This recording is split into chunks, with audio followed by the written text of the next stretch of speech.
Yan, shoutout guys. Andito po tayo ngayon sa Walter Mart. Kaka-out ko lang po sa trabaho. Ah, Hindi ko masabi kung ano yung araw ko ngayon. Ay, pagod na pagod talaga.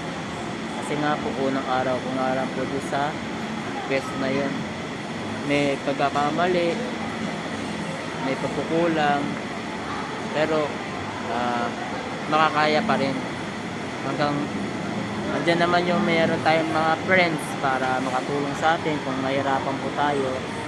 Pwede po tayo ano po sa kanila, makahingi ng tulong para in case of emergencies, ano po, magawa po natin yung mga kailangang gawin na task sa araw na iyon.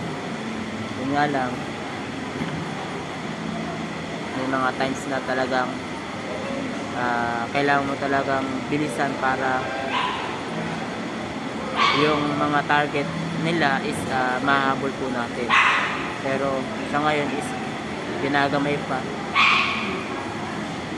Mahirap talaga, pero ganoon talaga ang trabaho. Mahirap, pero pag nakuha mo na yung mga diskarte, makakaya mo, makakaya natin. Kaya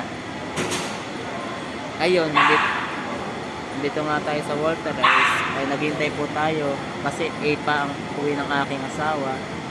Dito muna tayo magpapalamig, magpapawala ng pagod ba. Tapos para bukas is fresh na ulit.